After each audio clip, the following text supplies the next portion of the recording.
안녕하세요. 주간전망대입니다. 금융시장의 다양한 이슈를 뉴스보다 핫하게, 리포트보다 쿨하게 짚어보겠습니다.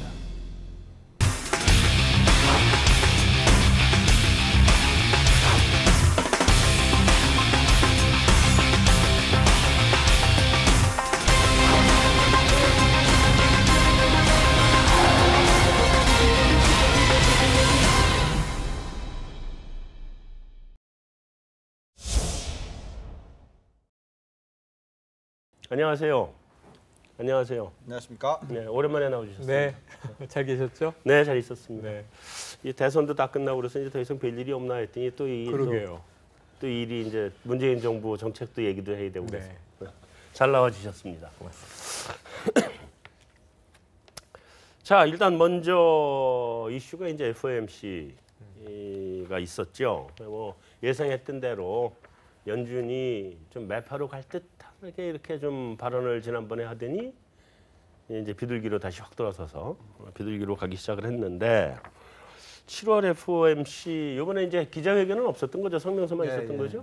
성명서에 뭐가 제일 주목해야 될 문구예요? 시장에서 제일 관심 있었던 거는 뭐 아무래도 자산 축소에 대해서 좀 얘기가 나오느냐였는데요. 네. 제가 봤을 때 이번 FOMC에서 가장 이제 핵심적인 문구 두 가지가 좀 눈에 띄었고요. 네. 첫 번째는 이제 그 물가에 대해서 평가를 지난번에는 이제 연준의 목표인 2%에서 약간 밑에 있다라고 했습니다. 그러니까 영어로 이제 somewhat이라는 표현이 있었는데 이번에 그게 빠졌더라고요. 그래서 많이 밑에다. 예, 2% 못 갈 것 같아이고 지난번 6월 FOMC에서 연준이 성장률 전망은 상향했지만은 물가 전망은 이제 낮췄죠 보면은. 예, 그래서 이번에 어떻게 보면은 그거를 연준 내부에서도 뭐 자백까지는 아니지만은 시장에 좀 확인을 시켜줬다라고 그게 첫 번째 가장 눈에 띄는 부분이고요.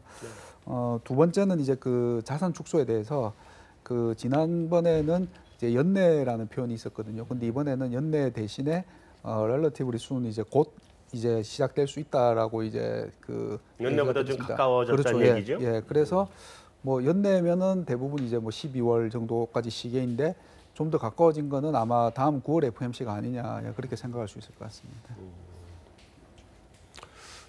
내가 하도 요즘 좀 궁금해서 네. 옛날에 그 골디락스라고 하는 말을 처음 했던 네. 그 살로몬 브로더스의 무슨 슐만인가 하여튼 뭐 슐만인가 하는 사람 네. 찾아봤어요. 네.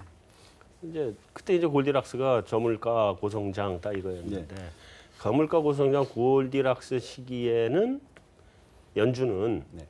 시장 친화적인 정책으로 간다. 그렇죠. 그게 대표적이다 이렇게 나오더라고. 네네. 지금 시장 친화적인 정책은 비둘기잖아요. 그렇죠. 그죠? 네. 이게 당분간은 시장 친화적으로 간다고 봐야 될 것 같은데 올해 금리 인상 있어요, 그럼? 없는 거 아니에요? 그렇죠. 결국 물가 상승률이 가장 중요한 포인트인데 네. 골디락스라는 건 말씀하신 대로 성장은 높아지고 물가 상승률은 안 올라간다라는 거고요. 그게 뭐 보시면은 그 굉장히 긴 추세적 주기가 2000년도에 마무리됐을 때 IT 뭐 거품이 그때 일어났었을 때도 보시면 다들 인플레이션이 안 올라간다. 왜냐하면 뭐 인터넷이 보급이 됐기 때문에 그렇다. 생산성은 높아지고 GDP 성장률 높아지는데 물가 상승률이 높아지지 않는다. 뭐 이런 얘기를 계속 했었죠. 그러다가 실질적으로는 거품이 만들어지면서 인플레이션 숫자, 물가 상승률이 크게 치솟는 시간이 단 1년 반 만에 일어났습니다. 그래서 그게 나타나지 않는 한 지금 보시면 물가 상승률 자체가 뭐 연초만 하더라도 2% 훨씬 넘었었는데 지금 벌써 1.6%까지 하락해 있거든요. 미국 보시면. 그러니 뭐 이런 상황에서 굳이 금리를 올리겠냐라는 게 저희 생각이고요. 금리를 빠르게 올리는 추세가 나타나려면 아무래도 인플레이션 숫자가 높아져야 되니까 그 숫자가 지금 미국의 이 어떤 패러다임의 변화들이 일어나고 있어서 특히 온라인 매출이라든지 뭐 유가라든지 이런 부분들이 두 가지가 가장 큰 핵심 패러다임 변화가 있기 때문에 이런 상황에서는 말씀하신 대로 금리를 쉽게 올리지 않을 것 같다라는 게 저희 의견입니다. 그러면 올해 이제 어차피 경기도 조금 좀 슬로우다운 해가고 있고 네. 뭐 물가도 안 올라오고 그러니까 자산 축소를 하고 오히려 금리 인상을 안 하는 쪽으로 대응을 하는 거 아니냐는 그러긴 한데 그러면 올해 3번은 물 건너갔다? 저희가 지금 아직까지도 고치지는 않았습니다. 저희가 기존적으로 연간 0.75%씩 올해, 내년, 내후년 이렇게 네. 예상을 해서 내후년 말까지 3% 간다라고 원래는 지금 아직까지는 그렇게 돼 있는데 최근 저희가 지금 작업을 하는 게 뭐냐면 연간 0.5%씩만 올리는 시나리오로 앞으로 3년 더 간다라는 시나리오를 지금 만들고 있는데 그 시나리오를 보면은 이 말씀하신 이 골디락스 구간이 네. 내년에 끝나는 게 아니고 네. 내후년 그 후년까지도 좀 더 길게 갈 이어진다. 수도 있다. 근데 다만 이제 풀어놓은 돈이 시장 여기저기 돌아다니면서 여기저기 자극하고 다닐 텐데 그렇죠. 부동산이 언제 한번 그 불꽃놀이를 하느냐 그 관건이겠죠. 그쪽 하우스는 지금 뷰를 바꿔요?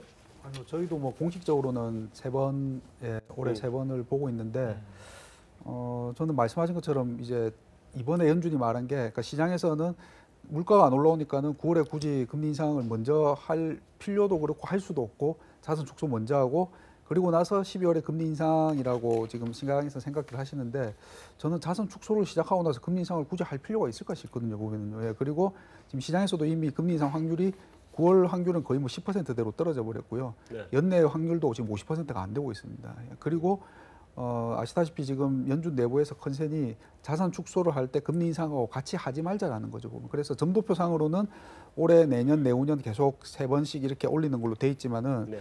자산 축소를 하게 되면은 뭐 캔자스시티 연은 같은 데서 한 6,700억 줄이면 25bp 한 번 인상 효과가 있다.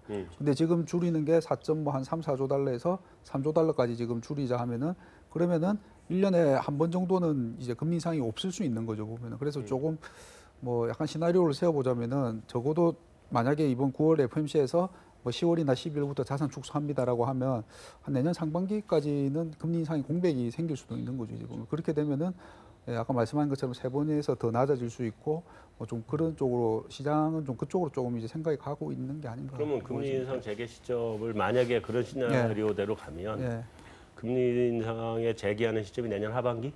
그렇게 되죠. 9월? 예, 그러니까 상반기에 자산 축소 일단 지금 연말에서 내년 상반기에 돌아오는 게 아마 많을 겁니다. 그래서 그때 자산 축소하고 연준의 가장 고민이 아시다시피 금리 인상을 했는데 장기 금리가 안 올라가서 자산 가격이 올라가는 거죠. 그래서 인상은 해도 효과가 없더라. 자산 축소 해보고 시장 금리, 장기 금리 특히 반응을 보고 이제 그 시간이 말씀드린 것처럼 뭐 올해 연말 내년 초 정도까지는 이제 그렇지 않을까 싶습니다. 당연히 자산 축소를 하게 되면 장기 금리가 올라가겠지라고 생각하겠죠.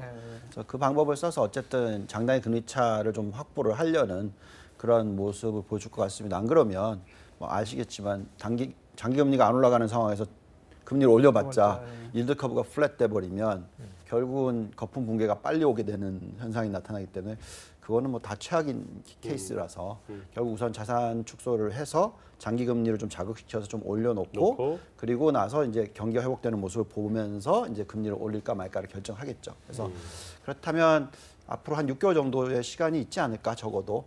예, 그래서 금리 올리는 데까지는 좀 시간이 좀 걸리지 않을까 하는 생각 가지고 있습니다. 최 평론가님, 네. 혹시 돈 조금 있으세요? 저랑 같이 미국에 집이나 사러 가죠. 조금 뭐 리츠라면 모르겠습니다. 네, 미국에 집이나 하나 사러 가죠. 네. 아무리 봐도 집 사야 될 것 같아요. 지금 뭐 이 두 분 전문가들이 그렇게 말씀을 하시니까 느낌이 오네요. 그래서 네. 지금 저는 두 분 말씀 들으면서도 그렇고 이 미국 쪽 기사 보면서도 그렇고 연준이 그동안은 개입자의 역할을 하고 있다가 이번에 보니까 이 관찰자의 위치로 빠진 것 같다. 네. 그래서 말씀하신 대로 이게 내년 9월이 될지 하반기가 될지 금리 인상이 언제 재개될지는 딱 확정짓기는 어려울 것 같고 당분간 지켜보자 이런 느낌인데 거기에 이제 연결시키면 그럼 우리나라는 이 이제 질문이 가장 궁금해지는 거거든요. 네, 우리나라는 이제 조금 있다가요. 네. 뒤에 가서 우리 경제 성장률도 좀 나오고 이런 상황에서 이제 얘기를 진행을 다시 하기로 하고요. 네, 집 얘기 꼭 연락 주십시오. 네, 알겠습니다. 아니 지금 이미 캐나다가 올렸습니다. 금리 올렸잖아요. 네. 집값이 2배 났을 걸 거기. 네.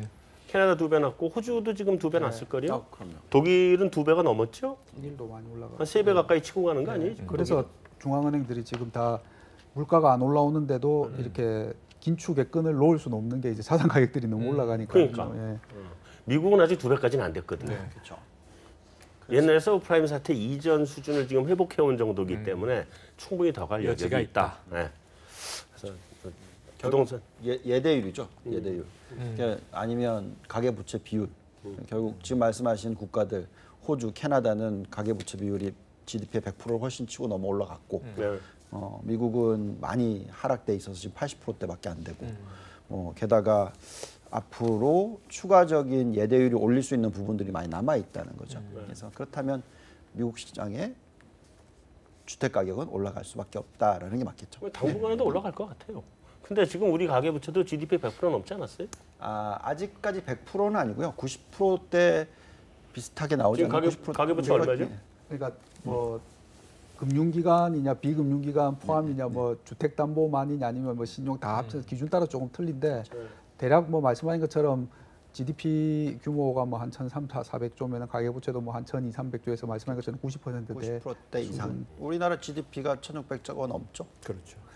넘나요 지금? 네, 그러니까 그렇습니다. 거의 한 100%온 거 아니에요 우리? 그러니까 90% 중후반일지 뭐 어쨌든 100%까지 100% 거의 100% 왔습니다. 아직 안 왔다? 네, 아직 안 왔습니다. 알았어요. 네. 하여튼 뭐 근데 하여튼 그래도 우리가 지금 굉장히 가계부채 비율이 네, 맞습니다. 뭐 높은 상태이기 속도가 빠르죠. 때문에 그렇죠. 지금 늘어나는 속도도 빠르고 근데 최근에 또 집값이 좀 빠르게 올라가잖아요. 네. 집값이 빠르게 올라가다 보니까 가계부채 늘어나는 속도도 이제 같이 따라갈 거기 때문에 근데 어쨌든 우리 저 뒤에 가서 다시 하고 우리 일단 빨리 미국을 마저 마무리합시다. 네. 우리나라로 너무 먼저 넘어갔네. 자, 달러 약세는 지금 뭐 미국이 바라는 바죠. 그렇죠. 그 금리 인상도 또 안 하고 그러니까 달러는 더 약세 같고. 네. 유로 대비 얼마 정도까지 갔어요? 17까지 내가 본 것 같은데. 네, 1617 정도에 지금 있고요. 네. 네, 뭐 여태까지는 그래도 달러가 약세를 가는 구조가 뭐 괜찮긴 괜찮죠. 왜냐하면 뭐 104까지도 갔었으니까. 근데 지금 이제 92, 3, 뭐 93 정도까지 왔습니다. 달러 지수가. 예. 근데 이게 올라가기 시작했을 때가 80대부터 올라간 거니까요. 네. 그래서 너무 많이 올라갔던 경우를 이제 되돌림 현상인데 여기서 또 다시 80 간다 이렇게 생각해 버리면 그때는 그만큼 뭐 미국이라는 국가 자체가 아시겠지만 소비 시장이 GDP의 80%를 넘게 차지하는 국가에다가 환이 저렇게 돼 버리면 그만큼 소비가 더 안 살아난다라는 결론이 나오기 때문에 그렇게까지는 못할 것 같고요. 이제는 이 절하되는 속도 자체가 좀 더뎌질 것 같다라는 그러겠죠. 생각은 가지고 있습니다. 어쨌든 뭐 지금까지 그 뭐 수출도 좀 좋아질 것 같고 또 동시에 수입 물가를 자극을 하는 부분이 좀 있기 때문에 물가 상승률 뭐 2% 만들려고 하면은 약달러가 사실은 어떤 면에서 보면 더 좋다 이렇게 보고는 있는 것 같은데 엔화는 왜 그랬어요?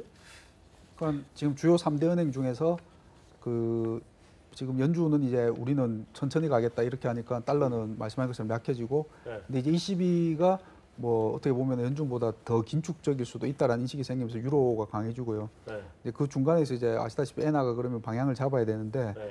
그래서 이제 이 앞에 지난 BOJ에서 우리는 빅3 중앙은행 중에서 제일 늦게 출구로 가겠다라고 얘기한 게 거기는 물가도 제일 약하고 네. 그냥 가만히 두면 달러가 약해지니까 엔이 강해져 버리고 그럼 자기네들한테 이룰 게 없으니까는 예, 우리는 최대한 천천히 가겠다라고 지금 그러고 있는 것 같습니다. 그래서 엔화가 예. 미국 쪽으로 가버린 거예요? 예, 근데 뭐 시장에서는 근데 엔화는 지금 보니까 약간 상하단 거기서 그런 20이랑 BOJ 20이랑 연준이 하는 거에 따라 지금 왔다 갔다 하는 것 같고요. 예. 지금 엔화가 얼마에 끝났어요 오늘? 어제 114? 112, 3? 3 정도에서 네, 끝난 네. 것 같습니다. 예. 그러면 뭐 거의 하단 끝에 와 있는. 예, 밑에 지금 와 있습니다. 거의 하단 끝에 와 있는 거. 지금 많이 갈 땐 107 정도까지 가나요? 그러니까 치즈하고 뭐 2, 3, 그 사이에서 지금 계속 왔다 갔다 하고 있습니다. 자, 94년 악몽 얘기도 나오네. 채권 시장 붕괴. 아니 94년 악몽이 그 뭐 채권 시장도 붕괴됐고 그다음에 아시아 다 작살나고 시작한 게 94년 아니에요. 네. 뭐 그런 시나리오가 나와요? 그러니까 이때 이제 연준의 실수라는 게 금리를 너무 빨리 많이 올려서 근데 이때 많이 올리긴 올렸거든요. 그리고 한 많이 번 올릴 때 올렸죠. 25bp가 아니고 막 100bp씩 100bp씩 올리고 그렇게 예. 올렸죠. 그렇게 이제 올리고 물가 잡는다고 이제 막 그렇게 올렸는데 1년에 200bp를 예, 올렸거든. 맞습니다. 그렇고 하니까는 이때 이제 그 일명 채권 시장 대학살 뭐 이러면서 금리도 많이 오르고 결국 그렇게 되면서 이제 미국이 금리가 올라가고 달러가 강해지고 돈이 빨리 오니까 몇 년 있다 말씀하신 것처럼 신흥국들이 이제 하나둘씩 문제가 생기고 그리고 그 중에 하나가 이제 우리 아시아 외환위기까지. 예. 그렇죠. 그때 브라질에서 시작을 했나요? 외환위기 때 아마 남미의 남미 쪽에서 어느 나라인가에서 먼저 터졌죠. 시작을 했죠. 멕시코 데킬라 위기 멕시코 뭐, 예. 오고 그다음에 러시아 러시아 갔다가 인도네시아. 아시아 쪽에 와서 단체를 싹 휩쓸고 다시 남미로 갔다가 러시아가 최종적으로 모라토리엄을 선언하면서 끝났단 말이에요. 그때가. 쓰나미가 휩쓸고 간 느낌이네요. 이게 쓰나미보다 더한 게요. 이 그렇죠. 환태평양 그 화산대 있잖아요. 네. 딱 환태평양 화산대에 있는 나라들이 다 걸렸어요. 불의 골이라고 네. 하죠. 네. 아 근데 이번에 와요? 글쎄요. 올 수도 있죠. 네, 올 수도 있죠. 왜냐하면 지금 풀어놓은 돈의 규모는 뭐 훨씬 더 크니까. 그렇죠, 훨씬 크죠. 네, 뭐 부채 비율 뭐 다들 양적 완화까지 했으니까 금리뿐만이 아니라. 네. 그래서 네, 뭐 그럴 수도 있습니다만 그거는 아직 저희가 경험하지 못했던 거라서 네. 그 전에 먼저 오는 게 있죠. 거품이 오겠죠. 그래서 우선은 거품을 먼저 봐야 되겠죠. 아직 거품이 안 왔다 그럼? 안 왔죠. 아직은 거품 상태는 아니다. 거품을 예를 들어서 100으로 잡으면 네. 이제 한 30 정도 왔을까요? 한 3, 40 정도? 그럼 70 더 갈 여력이 한참 있다. 더. 그렇죠. 미국 가죠. 그래야 되겠네요. 미국 가죠. 조만간. 네. 네. 채권 시장은 어때요? 채권 시장도 그렇게 나쁘지 않잖아요 지금. 지금 난 말씀하신 게 이제 골디락스고 뭐 버블이 그게 작년 말에 생각해 보시면 트럼프 당선되고 금리가 전 세계가 다 튀었지 다 않습니까? 튀었죠. 근데 그때 미국에서 구루라는 분들이 이제 미국 10년물 금리 막 3% 넘어서 4% 간다 막 그랬었죠 이제 네. 보면은. 근데 지금 미국 10년물 금리가 올해 평균 한 2.3 정도밖에 안 되거든요. 네. 예. 그러니까 금리는 별로 안 오르고 네. 뭐 자산 가격 그러니까 자산 가격들은 다 좋고 그러니까 예, 좋게 말하면 골디락스 저렇게 돌려놓으면은 버블 지금 네. 이제 그런 상황인 것 같습니다. 그 채권 시장이 2.1 정도까지 갔었던 거 예, 아니에요? 미국 10년물이 2.1까지 내려갔었습니다. 내려갔다가 지금 네. 2.3 정도에 올라와서 예, 유지되고 있는 뭐 건가요? 고점은 2.56이고 그러니까 그 연말 연초에 걱정했던 거에 비하면은 예, 네. 괜찮은 편입니다. 야, 그럼 정말 시장이 옐런을 너무 사랑하겠다. 그렇겠네요. 얼마나 좋겠어요 시장이야 돈 풀어주는데. 그렇죠. 예. 자, 어쨌든 미국 2분기 GDP 얼마로 나온대요? 컨센서스는 2% 중반대 정도의 형성이 돼 있고요. 네. 그 이제 1분기가 1.4%가 나와서 그 좀 부진했다 했는데 2분기는 어쨌든 뭐 1분기보다는 좋게 나올 것 같고 근데 다만 이제 원래 2분기 미국 2분기 성장률을 봤던 이제 눈높이는 2%한 중후반에 가 있었는데 그게 이제 좀 그러니까 1분기보다는 좋은데 처음에 눈높이보다는 약간 좀 낮아지는 좀 상태. 예, 내려온다. 그런 것 같습니다. 미국 경기는 고점은 찍은 거죠? 고점은 그러니까 지금 아직까지 회복하는 그 과정 자체가 네. 좀 더디게 나타나는 부분이죠. 그러니까 뭐 그러니까. 예, 예. 그래서 아직 고점은 안 찍은 거겠죠. 계속 올라가는 추세가 나오고 올라는 가는데. 네, 올라가는데 경기 사이클 측면에서 보면 성장률이 이제 예를 들면 1%에서 3% 사이로 왔다 갔다 한다고 보면 네네네. 예를 들어서 네. 그 사이클 상에서는 이제 좀 슬로우 다운하는 사이클로 들어가는 거 아니냐 그거죠 지금? 그러지 않아요? 아직은 저희는 좀 시간이 남았다고 생각을 하고 있고요. 그래요 예, 아직도? 예. 선행지표 확 꺾인 게 미국만 꺾였던데. 예, 근데 꺾인 폭을 보시면 네. 이게 뭐 확연하게 꺾이는 모습이 아니고 뭐 살살 예, 꺾이겠죠. 예, 살살 꺾이고 있는 그런 상황이고요. 뭐 지금 결국 아직까지 이제 정책적인 환경에서 있어서 뭐 재정을 쓸 거냐 안 쓸 거냐 얘기 지금 계속 나오고 있는 부분이고 그렇죠.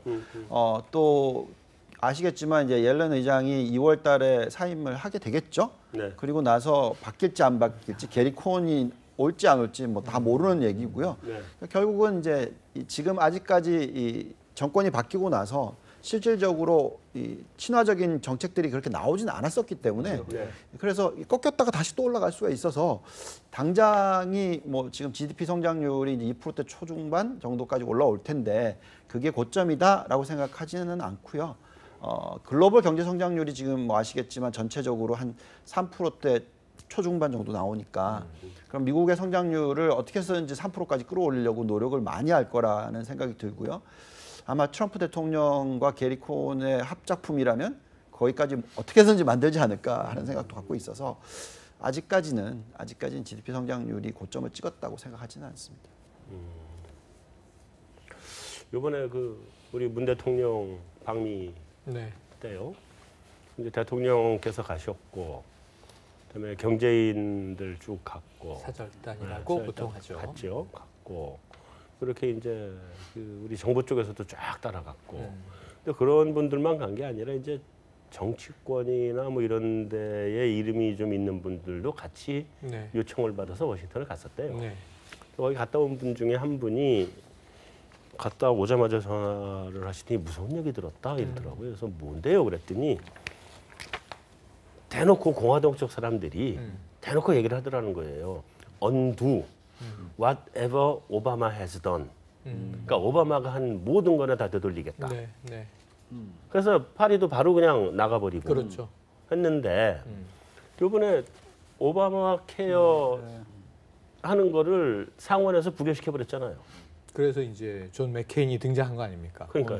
오늘. 네. 근데 상원에서 그걸 부결시켜 버렸는데 이런 식으로 가면 그 트럼프 행정부에서 추진하는 정책들이 이제 국회 가서 다 줄줄이 이 발목 잡히는 거 아니에요, 혹시? 가능성이 있습니다. 일부 가능성은 있죠. 그런데 그게 선별적으로 갈 것이지 네. 패키지 방식으로 뭐 그러진 않겠죠. 통으로 부결되거나 통으로 통과되거나 하는 경우는 없을 것 같고요. 네.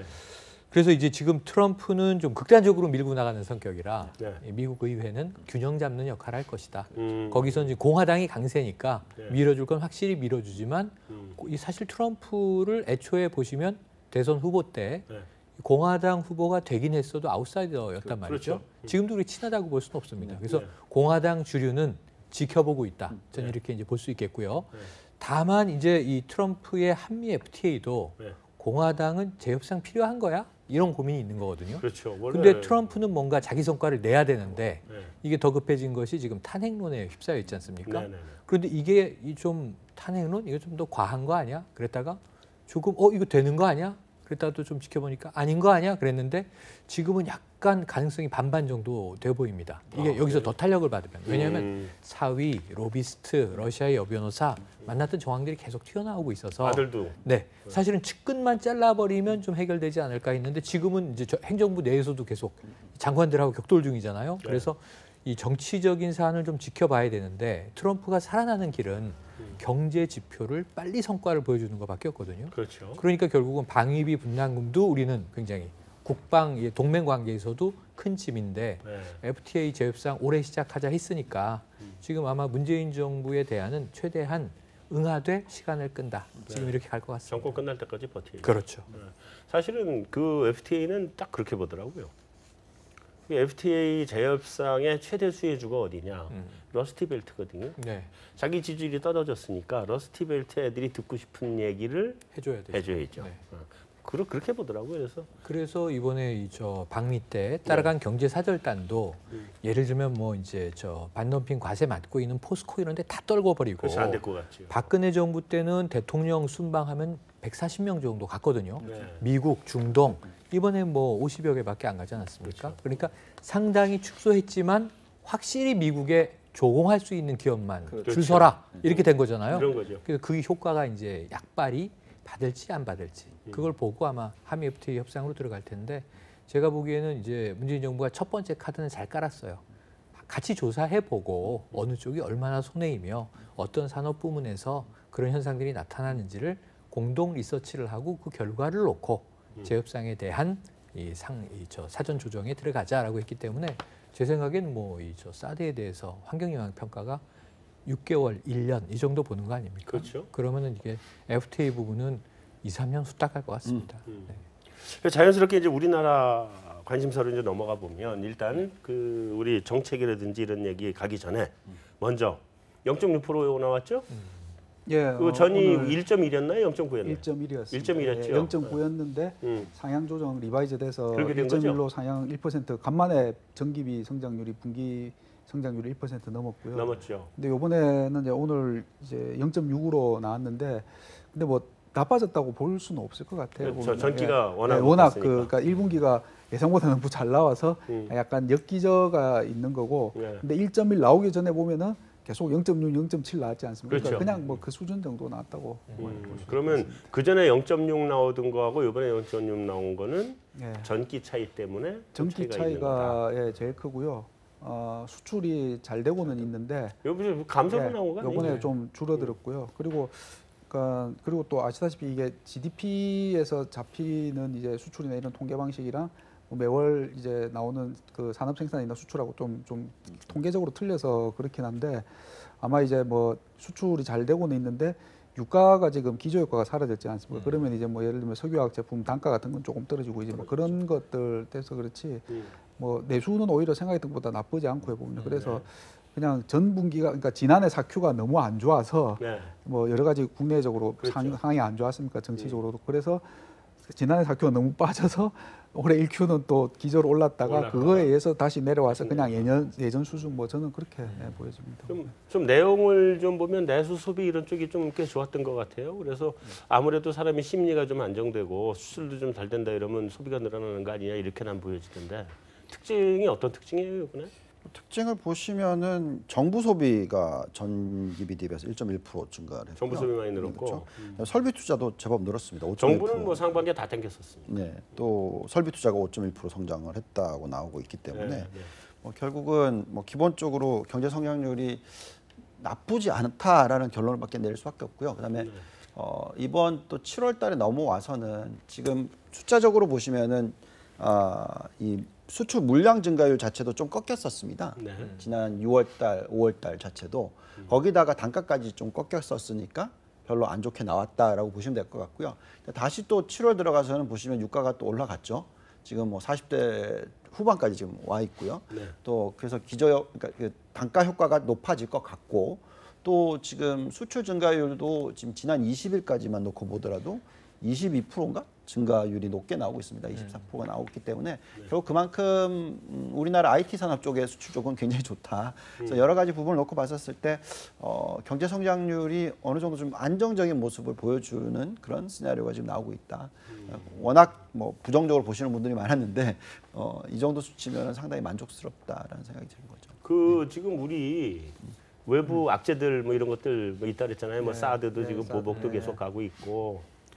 뭐 미국은 금리 인상하니만이 뭐 나랄 것 같긴 한데 어쨌든 다음에 한미 FTA는 뭐 효과는 뭐 아직 시작하는데 몇 년 지나야 효과가 나올 테니까 그거는 걱정 안 해도 될 것 같은데 철강이든지 뭐든지 이런 거 지금 보복 들어오고 있고 근데 그런 거 치면은 여전히 지금 한국은행이 2.6에서 2.8로 올렸잖아요.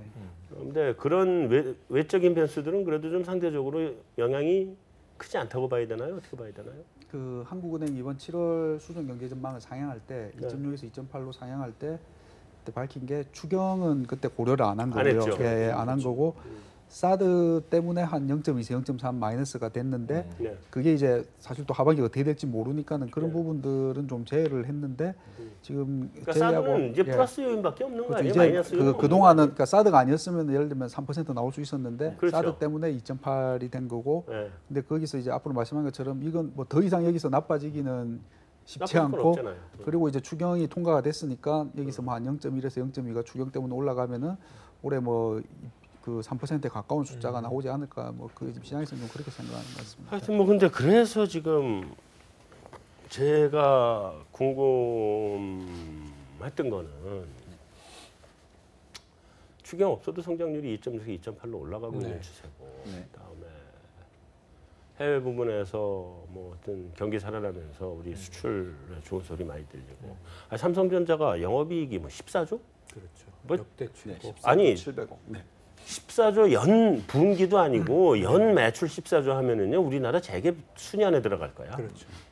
근데 영업이익이 분기에 14조라는 거 아니에요. 그렇죠. 그러니까 이런 정도로 지금 경기 상황이 확확 좋아지고 있는데 이게 추경을 정부의 입장에서는 너무 고집한 거 아니냐는 생각이나 들고 그 다음에 야당도 이렇게 쉽게 도장 찍어주려느냐 뭐 그런 생각이 좀 들더라고요. 추경에 대해서는. 뭐 그럼에도 불구하고 저는 지금 진행자님 말씀에 개인적으로는 동의를 합니다.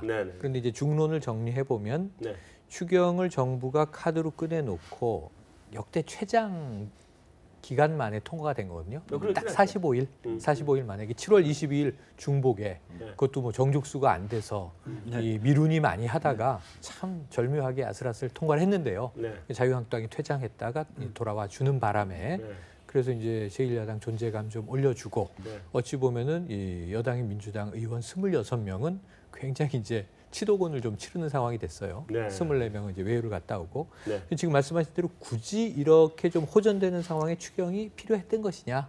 그리고 또 헌정사상 처음으로 대통령이 추경 시정연설하러 국회를 갔어요. 네, 그러니까 말이에요. 보통은 10월에 이제 차기 연도 정부 예산안 연설하러 가는 건데. 그렇죠. 근데 지금 이번 정부는 여러 가지로 비상시국에서 만들어진 정부라 네. 우선은 뭐 대선의 기간이 조기로 당겨졌고 그다음에 상반기에 새 정부가 출범하다 보니 보통 12월에 당선돼서 2월에 취임하면 그 취임 첫 해의 경제를 책임지는 건데 네. 이번 정부는 올해 연말에 첫 성과를 찍어야 되는 상황이에요. 그래서 그렇죠. 제가 보기엔 문재인 정부는 투입할 수 있는 모든 걸 올해다 쏟아부을 가능성이 큽니다. 왜냐하면 올해 경제 기조를 잡으면 국민 지지율이 지금 좋잖아요. 그렇죠. 더 끌고 갈 수 있거든요. 네. 그런데 올해 연말에는 경제 평가를 받아서 야당들의 협조는 전혀 기대할 수 없는 상황에서 네. 여소야대 상황에서 야당들이 봐라 뭐 북치고 장구치고 많이 시끄럽게 했는데 소문난 잔치에 먹을 게 없구나. 경제 지표 안 좋네. 예를 들면 3.0을 너무 찍고 싶을 거예요. 네. 2.8 정도 찍으면 선방일 거예요. 네. 그 아래 2.7, 2.6, 2.5 이렇게 찍으면 뭐 했냐 이렇게 되는 거예요. 바로. 그렇죠, 당연히. 그 간발의 차이로. 그래서 문재인 정부의 추경은 정말 뭐 이 정부에서 얘기하듯 마중물의 역할이 맞는 것 같다. 그나마 그 안에 80억이 이 공무원 뭐 4,500명 증원용으로 들어 있었지 않습니까? 네. 이거 배제됐거든요. 그거 예비비에서 쓰는 게 오히려. 됐고, 예비비에서 쓰는 게 됐고, 네. 그다음에 이제 고용하는 공무원 수는 2,500명으로 반타작됐고, 지금 이런 상황에서 문재인 정부는 뭐 야당하고 그냥 이렇게 제가 보기에는 미식축구 같아요. 1야드씩 밀고 가서 네.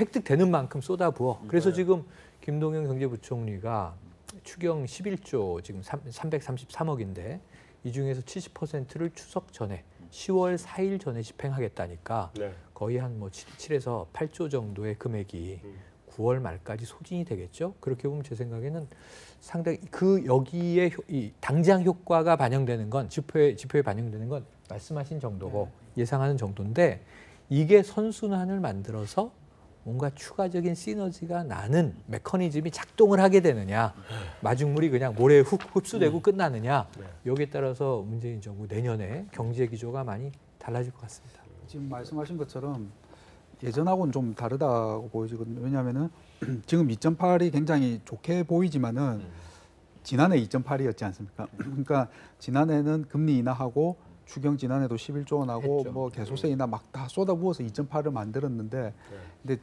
그거죠. 지난해 말에 이제 여러 가지 일들로 워낙 우리나라 너무 안 좋게 봤다가 그렇죠. 지금 이제 올라와서 굉장히 좋아지는 것 같지만 따지고 보면 이제 겨우 지난해랑 같아진 거거든요. 네. 그래서 이제 지난해보다 더 나아지려면은 말씀하신 것처럼 추경 그리고 이번 추경이 또 틀린 건 예전처럼 그냥 재정 지출이 아니고 이제 뭐 일자리라든지 좀 이런 내용도 다르고 하기 때문에 그러니까 보통 추경을 하면 한 0.1에서 2 올라갈 수 있다는 게 예전에 그냥 재정 추경을 하고 재정 승수 효과 이런 거 감안해서 계산했는데 사실 이번에는 이런 형태의 추경이 처음이기 때문에 얼만큼 효과가 날지는 사실 좀 말씀하신 것처럼 달라질 수도 있기 때문에 그래서 일단은 좀 할 수 있는 걸 먼저 하는 게 아닌가 그런 생각이 듭니다. 근데 추경 예산을 뜯어보면 재밌는 게 이 공공일자리 창출이 11조 333억 안에 없어요.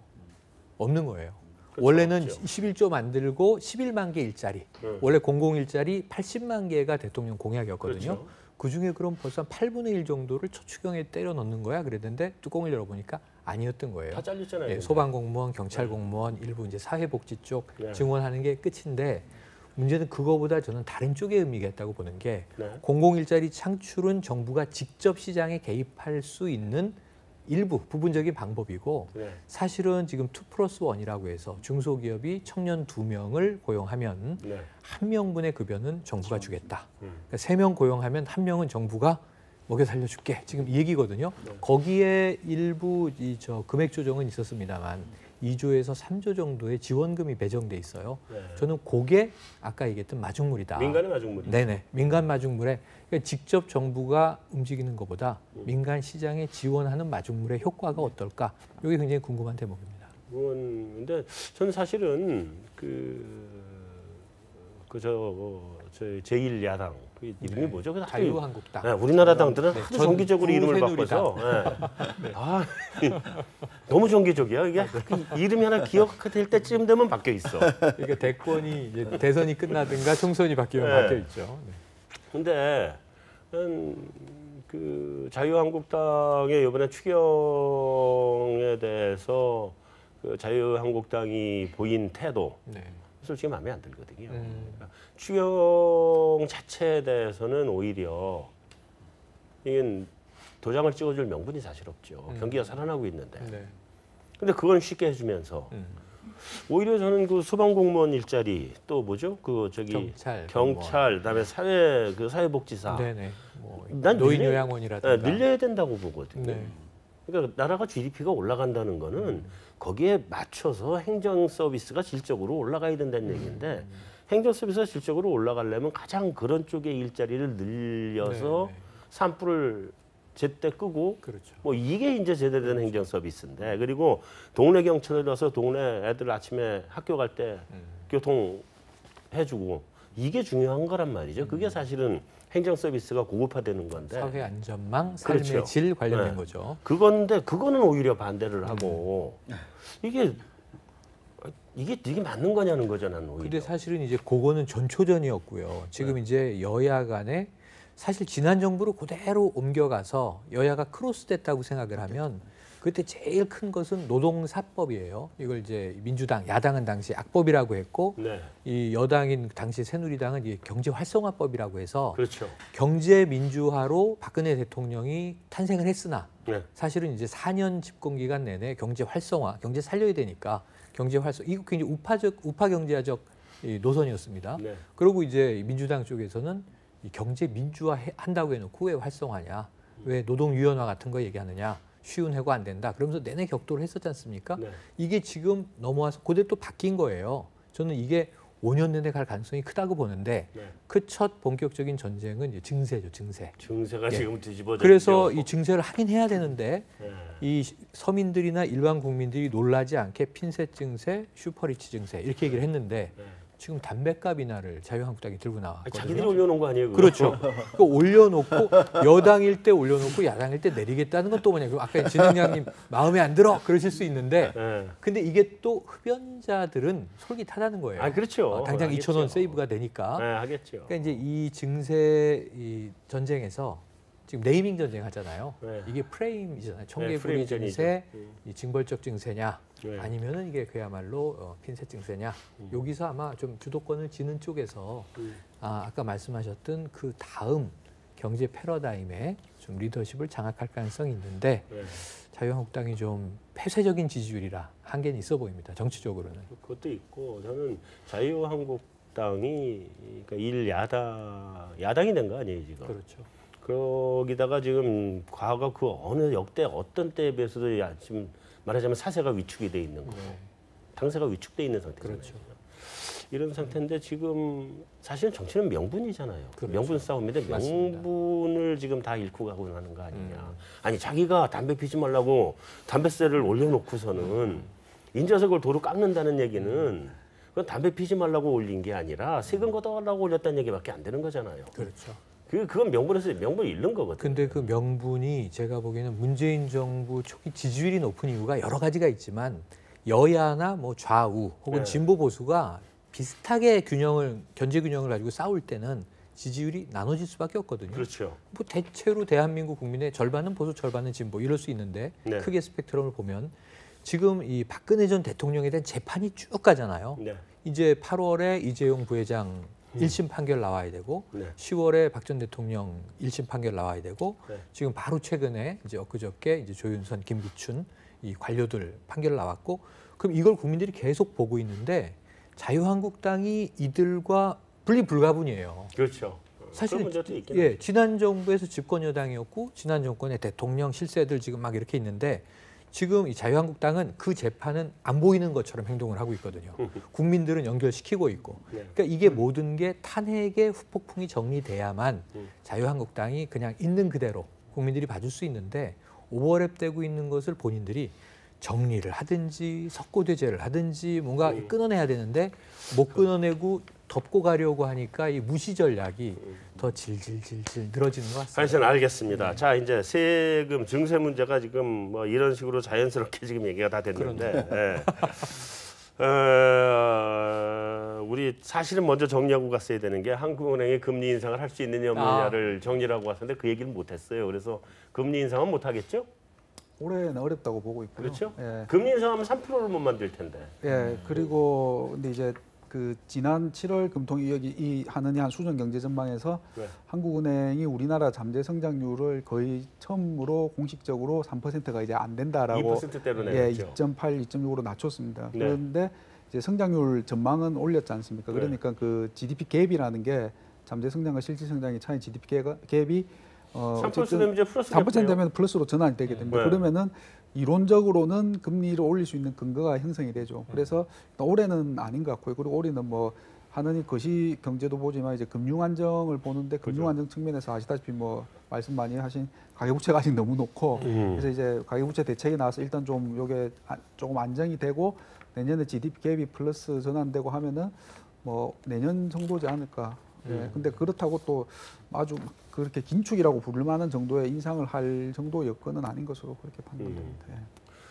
그래요. 그건 간단하게 안 짚고 넘어갈 수 없으니까 빨리 짚은 건데 다시 이제 정책으로 넘어가서 우리 좀 아까 이제 세금하고 관련된 얘기가 나왔으니까 법인세 올리나요?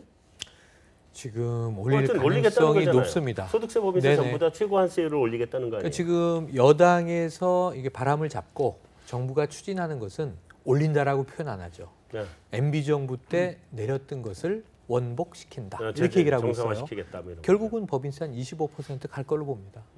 근데 국민들은 지지하는 것 같아요. 국민 지지율이 80%가 넘더라고요. 왜냐면 제목을 여론조사가. 이게 네. 제목을 그 저기 뭐야 핀셋 증세 뭐 해가지고 슈퍼리치만 네네. 하겠다 뭐 전 이러니까 슈퍼리치 증세가 와 닿는데 잘 보시면 자 이게 어쨌든 그 과세 구간 2천억 원 이상의 초대기업은 지금 이제 40%의 세율을 42%로 네. 그리고 이제 또 이 개인들의 경우에는 연소득 5억 원 이상의 경우만 40에서 42%로 올린다는 거였잖아요. 네네. 2% 이제 상향 조정한다.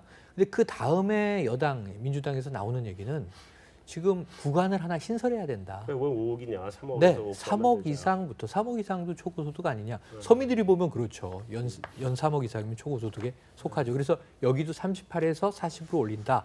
근데 여기서 지금 제가 보기엔 담배값 인하는 사실 불가능한데요. 네. 법안 통과 불가능한데 어쨌든 부자 증세하면 우리는 서민 감세할 거야. 이렇게 이제 야당이 나오는 바람에 네. 그러면은 3조 8천억 세수를 만들어내고 4조를 깎아 먹어야 되거든요. 네. 그러니까 똔똔이 되는 거잖아요. 그렇죠. 그러니까 이제 이것은 불가능해 보이는데 제가 보기엔 법인세 25% 그리고 이 3억 이상 초고소득자 증세 요거까지는 밀고 나갈 것 같습니다. 밀고 나갈 것 같죠. 자 그러고 나면 이제 간접세도 소득세 말고 법인세 네. 뭐 이런 거 직접 세니까 그렇죠. 간접세도 또 건드리는 거 아니에요? 간접세를 건드리면 그때는 제가 보기엔 야당의 소리에 일부 국민들 중산층 이상이 귀를 기울이면서 네. 이 부분에서는 조금 조세 저항이 발생할 가능성이 있어서 하죠. 제가 보기엔 바로 안 할 것 같고요. 아까 말씀 주신 지금 내년 3월 이주열 하는 총재 임기되고 네. 하는 총재 교체되고 금리 인상을 미국이 올릴 경우에 아까 얘기하신 대로 내년 후반에 우리나라도 눈치 보기로 따라가야 되는 시점에서 복합적으로 고민을 할 것 같고요. 간접세 바로 못 건드립니다. 네. 한국은행 총재는 교체될 거로 보시나요? 전 교체될 것으로 봅니다. 네. 뭐 하기야. 정권 바뀌었으니까. 예, 문재인 대통령의 성격이 좀 이렇게 세수를 세 부대에 담는 성격이에요. 또 인사 실험도 많이 하시는 편이고. 네. 네. 네. 네. 그러면 옐런도 아무리 봐도 바뀌는 거죠. 연장 안 되겠네. 거기도 보니까 때 되면 바꿔버리던데 거기도. 자 어쨌든 법인세, 소득세 이렇게 인상하면 우리 증시는 어떻게 돼요 영향이? 좋을 수가 없죠. 만약 그렇다면 계속 많이 올린다면. 네. 근데 많이 그렇게 아주 많이 올리는 것 같지는 그렇죠. 않은데. 그래서 결국은 이제 숫자가 어떻게 되느냐가 중요할 것 같고요. 네. 아마도 이렇게 급격하게 올리거나 할 수가 없다는 이유는 뭐 지금 보시면 미국은 감세하겠다고 얘기하고 있고 네. 또 대부분의 선진국들의 법인세율이 25% 미만이고 네. 대부분 20%에서 20%, 25% 사이가 우리 있고요. 경쟁 국가들은 뭐 그렇죠. 18%까지도 가죠. 그렇죠. 그래서 그 폭 자체가 그렇게 크지 않기 때문에 영향 자체가 그렇게 크지 않을 것 같다라는 생각이 들고요. 그래도 삼성전자 이런 데는 영향이 클 것 같은데. 그렇죠. 아, 워낙 저기 이익 곱하기 세율인데 이익이 워낙 크잖아요. 거기는. 결국 그거죠. 지금 우리나라 증시의 기업 이익 증가율을 놓고 보시면 네. 지난 2011년부터 2014년까지는 계속 마이너스였습니다. 네. 상장돼 있는 기업들이. 그렇기 때문에 사실 임금 상승이 일어나고 이러면 결국 기업들한테는 안 좋았던 현상이었고, 근데 이익 증가율이 이제 회복하기 시작했던 게 2015년, 16년, 지금 올해까지. 그래서 지금 증가를 폭을 보시면 거의 100% 늘는 거죠. 바닥 대비해서. 그러니 당연히 뭐 임금 증가율이나 뭐 세금을 더 낸다거나 이렇게 해서 결국은 이 소비를 좀 활성화시키는 역할을 해줄 수 있는 거를 바라겠죠. 그래서 일정 부분은 감당 가능할 거고요. 네. 근데 뭐 증시를 놓고 보시면 기업 이익은 2배로 올라갔지만 증시가 2배로 튄 건 아니지 않습니까? 네. 그래서 결국은 상대적인 거 같고요. 물론 실적 부분에 있어서 마이너스 효과라는 건 확실합니다. 그렇지만 아직까지 지금 시장 자체가 이 기업들의 이익이 늘어난 부분을 제대로 반영하지 않고 있기 때문에 네. 영향 자체가 뭐 실적에는 마이너스 영향이겠지만 증시 자체에서 마이너스 영향이라고까지는 보여지진 않는다. 그죠. 다. 근데 간단하게 말씀드리면 이제 사실은 여러 가지 좀 완충 정책을 쓸 수 있는 여지들이 있는데 네. 문재인 정부의 지금 여러 가지 과제들, 스스로 정한 과제들을 잘 살펴보면 올해 하지 못하면 내년 이후에 절대 못하는 게 몇 개 있어요. 개혁 과제가. 올해 못하면 내년부터는 아무것도 못하죠. 아무것도 못하죠. 네. 그게 이제 하나는 조세 문제고 하나는 뭐 정치적으로 보면 이제 검찰 개혁 같은 겁니다. 그렇죠, 예를 들면 그러니까 그 정도 굵은 축은 올해 좀 무리수가 있어도 올려놓는 쪽으로 밀어붙이고 오히려 기업 구간들을 또 나눠서 세분화해서 이쪽은 과세하지 말자. 지금 수익이 안 나잖아. 또는 여기는 세금 낸 만큼 다른 형태로 환급해 주자. 또는 일자리 고용 창출하는 기업은 세금 유예해 주겠소. 딜을 계속 할 거예요. 네. 근데 딜 포인트를 보통 만들어 놓고 나중에 문제가 없을 때 올리는 방식이 있고 던져놓고 해결하는 방식이 있는데 문재인 정부 입장에서는 국민적인 압박도 있고 던지고 풀 것이다. 이렇게 보여집니다. 자, 나 그냥 여기 사실 궁금한 게 하나 있는데, 네. 그 주식거래 차익에 대해서 과세를 하겠다는 얘기가 나왔었잖아요. 하나요? 못하지 않겠습니까? 근데 얘기는 좀 나오던데. 나오죠. 네. 왜냐하면 그게 또 세금이 나오는 그러니까. 구멍이다라고. 그럼요. 그러니까. 법인세보다 그게 시장에 영향이 더 그렇죠. 크죠. 그렇죠. 근데 만약에 그거는 하게 되면 주식시장은 안 좋죠. 충격이죠. 네, 안 좋죠. 당연히 안 좋죠. 네. 근데 전에도 뭐 그 주식 선물 옵션 관련해서 세금 했지 않습니까? 네. 그래서 거의 뭐 그런 이유로서 선물 시장이 완전히 죽어버렸기 때문에 이건 세금 했을 때 자본 시장이 죽어버리면 이거는 뭐 거의 우리나라는 앞으로 미래가 없을 수 있기 때문에 그 쉬운 방법은 아닐 것 같습니다. 당연히. 네. 근데 이제 그거에 대해서 과세를 하는 게 이제 미국이 과세를 하죠. 그렇죠. 근데 손실에 대해서는 이제 그렇죠. 감해주고, 메꿔주고요. 네. 캐피탈 게인, 캐피탈 로스에 대해서 이제 미국은 과세를 하고. 근데 우린 배당 소득세, 그러니까 배당 과세도 사실 이중 과세라고 하는 판인데 주식 거래에 대해서 과세를 하면 사실 그게 이중 과세거든요. 법인세를 물리고. 그러고 난 다음에 그 주식을 거래하는데 또 세금을 물리면 이 이중 과세죠, 사실. 그거를 하지만 너무 하고 싶어할 사람이 지금 청와대에 있죠. 그렇죠. 장하석 정책실장은 너무 하고 싶을 겁니다. 제 생각에. 근데 김동연 경제부총리는 결사반대를 할 겁니다. 그러겠죠. 제 생각에는 이게 경제수장하고 네. 청와대 내 정책실장하고 충돌이 있을 텐데 결국은 이 문재인 정부의 특성은 여론에 굉장히 민감하다. 제가 보기엔 시장 반대가 너무 크고요. 네. 주식 투자자들이 이건 개미들이 반대할 사안이기 때문에 관철이 어렵다. 이렇게 한번 관측을 해보겠습니다. 알겠습니다. 자, 우리 한 가지만 더 빨리. 이건 우리 유 이사가 대답을 해야 될 네. 것 같은데 네. 배당 성향이 지금 우리가 거의 쥐꼬리잖아요. 그렇죠. 그나마 배당을 좀 많이 준다는 데가 삼성전자, 뭐 포스코 이런 데인데 그런데도 삼성전자 많이 안 주는데. 시가 배당으로 놓고 보면 얼마 안 되는 거 아니에요? 얼마 안 주가가 되죠. 너무 올라가서. 네. 그래서 하다 안 되니까 이제 주식을 소각해서 배당을 준다 뭐 이러고 하는데 그것도 따져보니까 그렇게 큰 금액은 아니더라고요. 5조. 아니 근데 이제 주식별로 이렇게 갈라서 해놓고 네, 보면 그렇죠. 네. 큰 건 아니더라고요. 그래서 그렇게 치면 그냥 우리나라 기업들에 왜 투자를 하나? 네. 얼마큼 크고 나면 배당을 줘야지 배당 받으려고 주식 투자하는 건데 왜 그러나 생각이 들긴 하는데 배당 성향을 올리면 뭐 코스피는 3,000도 넘는다 이거는 뭐 알겠는데 네. 배당 성향을 올려요? 그렇죠. 이게 요즘에 얘기를 들어보면 네. 대부분 다 올린답니다. 심지어 올리겠대요? IT 기업들이 올린답니다. 원래 IT 기업이라는 기업들은 성장주잖아요. 그렇죠. 성장주들은 보통 유보를 해서 투자를 하고 재투자를 하죠. 재투자를 배당을 잘 안 하죠. 이건 뭐 미국도 마찬가지죠. 네. 근데도 지금 얼마 전에 하이닉스 얘기하는 거 보니까 배당 성향을 20%까지 끌어올리겠다. 뭐 원래 액면의 20% 아니면 시가에 전체 순이익의 20%까지 순이익의 20% 를 그렇죠. 배당 성향이라고 배당을 하죠. 주겠다? 네. 그런 얘기까지 지금 하고 있고요. 네. 삼성전자도 사실 그 주식 소각한 것까지 계산해서 하면 뭐 거의 20% 가까이 됩니다. 그리고 앞으로 지금 대부분의 대기업들한테 물어보면 앞으로 2020년까지 배당 성향을 얼마까지 올리겠냐 얘기했을 때 50% 이상이라고 얘기하는 사람들도 있습니다. 그래서 이게 네. 그래서 그렇다면 진짜 좋은 거죠.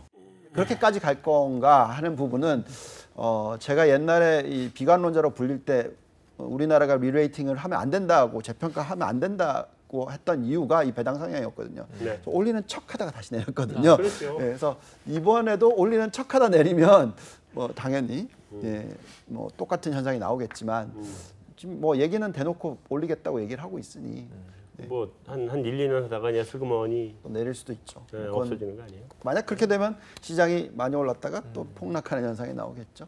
네. 사실 원래 이 주식이라고 하는 게 만들어진 자체가 이제 동인도 회사잖아요. 맞습니다. 예. 동인도 회사가 이제 배 타고 대항해 시대가 열려서 어떻게 오스만 투르크한테 유럽이 작살나고 난 다음에 이게 바다로 가자 해가지고 가서 대항해 시대가 열린 거잖아요. 열려서 가면서 이게 하도 위험하니까 나 혼자 리스크는 다 못 지겠고 나눠지자. 그래서 주식으로 갈라놓고 난 다음에 대신에 벌어가지고는 돈은 바로 판때기 깔고 바로 나눠주겠다. 그 널판지 깔아놓고 바로 나눠주는 회의가 그게 이사회가 된 거거든요. 그렇죠. 네, 보드 오브 디렉터가 그 보드가 진짜 판때기란 말이에요. 그게 한국에서 바로 나눠주는 거니까 그런 건데 아니, 배당 안 나눠주면 네. 모두로 투자해놓으면 회사가 생겨가지고 성장하는 것 같다 어느 날 없어져 버리는데. 그래서 지금 이제 그 토마 피케티의 21세기 자본으로 간 거고요. 지금 네. 아까 말씀하신 성장주의 차익을 가지고 뭔가 돈을 벌어보자인데 제가 카네기 자서전을 보니까 어릴 때 저축해서 모은 돈으로 이 주식이 뭐야? 그리고 회사의 가치를 종이에 적어서 나눠 갖는 거야. 그걸 사가지고 그냥 청년이 될 때까지 가지고 있었더니 해마다 수익의 배당을 꼬박꼬박 보내주더라. 네. 우편함으로. 네. 난 여기에 너무 놀랐다. 돈 벌기가 이렇게 쉽다니. 좋은 회사에 투자만 하면 되네. 그러니까 적자나지 않고 흑자는. 그러니까 이게 주식의 본질이잖아요.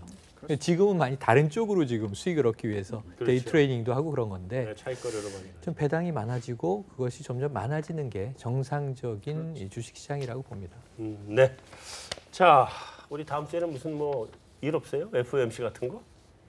그 주요국 통화 정책은 이제 끝났고요. 끝났죠. 예, 그러니까 끝났고 뭐 다음 주에 주목해야 될 예, 거 뭐 주요 뭐 경제 지표들 이제 저 월말 지표들 이제 나올 나오고 때 됐죠? 예, 월말 월초 경제 지표들 그리고 이제 첫 주 가면은 대부분 주목들하는 게 이제 첫 주 주말에 이제 미국 고용, 고용이 또 어떻게 나오냐에 따라서 그 또 뭐 금리를 올리냐 못 올리냐 지금 아시다시피 이제 미국도 임금이 올라가는 게 둔화되다 보니까는 근원 물가도 떨어지고 지금 이제 그런 네. 부분이 있기 때문에 뭐 그게 좀 제일 가장 이벤트가 되지 않을까 싶습니다.